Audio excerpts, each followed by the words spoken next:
येणारी 2 तारखेला सगळ्यांनी काय चालवलं पाहिजे? काय? सिर्फ कमल. जहां जहां कमल का बटन रहा, हर मशीन में वो सिर्फ कमल का बटन ही हमको दबाना है, दूसरा आज ना पास कुछ नहीं देखना है.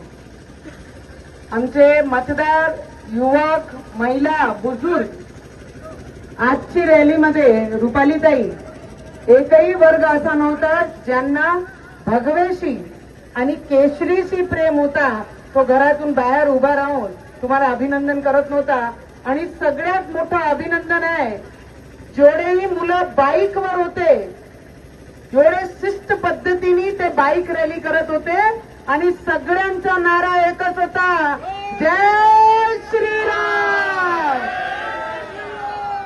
त्यांची एनर्जी पाहून 2014-2019चे देशाचे प्रधानमंत्रीजींचे इलेक्शन आठवते.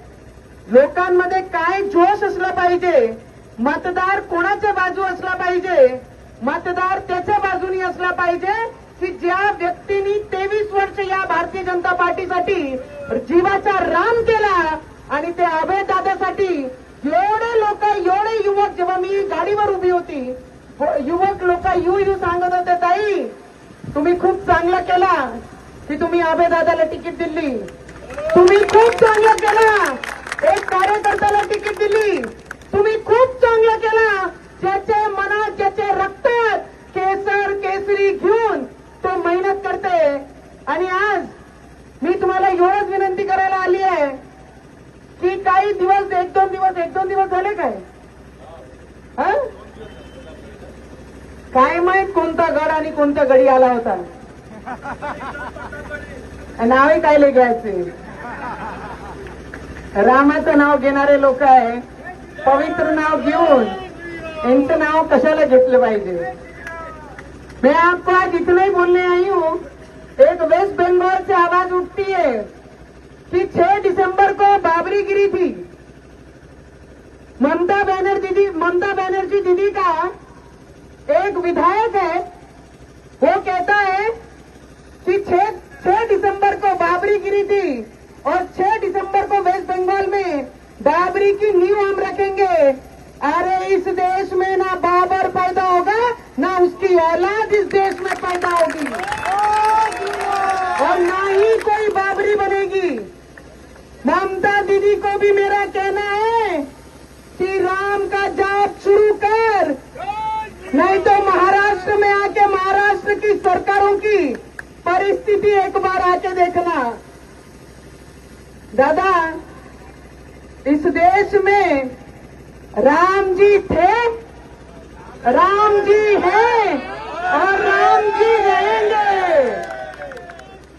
तुम्ही म्हणता कांग्रेसनी मुसलमानाला तिकीट दिली, हमने कब बोला तुमने हमारे लोगों को टिकट दी.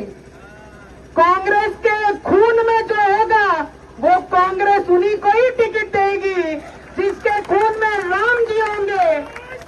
वो राम जी को ही, उनके भक्तों को ही टिकट देंगे. वो भारतीय जनता पार्टी उनको ही टिकट देके आगे बढ़ाना चाहती है. या शहराचा विकास आपल्या सगळ्यांना मिळून करायचा आहे. इमानदार व्यक्ती रुपालीताईच्या माध्यमातून या नगर अध्यक्षाचे साठी उभे आहे. आपला प्रेम पाहून प्रत्येक व्यापारी दुकानामध्ये बसणारा, बाजारमध्ये तिथून विक्रीचा पोस्ट दाखवून, हात दाखवून आम्हाला विश्वास देत होता कि ताई आप चिंता मत करो, कमल इस तालुके में, हमारे अचलपुर परतवाड़ा में कमल सिवाय बाकी कुछ नहीं खिलेगा. ये लोग उस दिन भाषण हुआ तो एक बोलता है एमआईएम मुस्लिमों के मत खाने के लिए खड़े हुआ है, एमआईएम बोलता कांग्रेस एमआईएम के मत खाने के लिए खड़े हुए हैं. ये सब फतवा निकलने की राह देख रहे हैं. ये फतवा निकलेगा और ये एक होंगे. जब अगर ये एक हो सकते हैं तो हमारे राम जी को मानने वाले क्यों एक नहीं हो सकते. मी आपल्याला आज विनंती करायला आली आहे. अभय दादा पूर्ण वेळ खाली चालत होते लोकांसोबत. मी अभयदादाचं मनापासून खूप खूप अभिनंदन करेन. जेवढेही नगरसेवक ज्या ज्या प्रभागातून ज्या ज्या वाड्यातून उभे आहे सगळ्यांना मनापासून शुभेच्छा देते. ये लड़ाई सिर्फ यहाँ खत्म नहीं होगी. इसके बाद कोई गणपति दुर्गा देवी पे पत्थर नहीं फेंकना चाहिए. बस ये याद रखना चाहिए, उसके लिए हम सबको एक होना है. प्रवीण दादा, आपण आमदार म्हणून काम करतच आहे, पण नगर परिषदच्या नगर अध्यक्ष आपलं राहिलं. प्रत्येक गोष्टी या शहराची अचलपूर परतवाड्याची पट्ट्यापासून प्रत्येक गोष्टीचा जे पाठपुरावा आणि एनओसी जे लगीन ते आपला नगर अध्यक्ष देऊ शकते. अगर अपने को विकास करना है शहर का, अपने शहर में हर व्यक्ति को घरकुल मिलना चाहिए. इस शहर में अच्छी लाइब्रेरी होनी चाहिए. इस शहर में हमारे अचलपुर का नाम सिर्फ दंगों के लिए नहीं, हमारा अचलपुर का नाम विकास के लिए मशहूर होना चाहिए. इसके लिए हम सबको एक आना है. आज मी आमचे जिल्हा अध्यक्ष, आमचे या अचलपूर परतवाडाचे प्रभारी सुधीर भाऊ, आमचे सगळ्यांना मी एवढंच विनंती करीन की इमानदारीने काम करा. फक्त इमानदारी पाहिजे कार्यकर्त्यांकडनं, बाकी काहीच नको आहे. आणि बरेचसे कार्यकर्ता बिचारे पायी चालू चालू इथपर्यंत आले, त्यांचे मनापासून मी धन्यवाद करन. आणि येणारी 2 तारखेला सगळ्यांनी काय चालवलं पाहिजे? काय? सिर्फ कमल. जहां जहां कमल का बटन रहा, हर मशीन में वो सिर्फ कमल का बटन ही हमको दबाना है. दूसरा आज ना पास कुछ नहीं देखना है. बस इतना ही आप लोगों को विनंती करूंगी.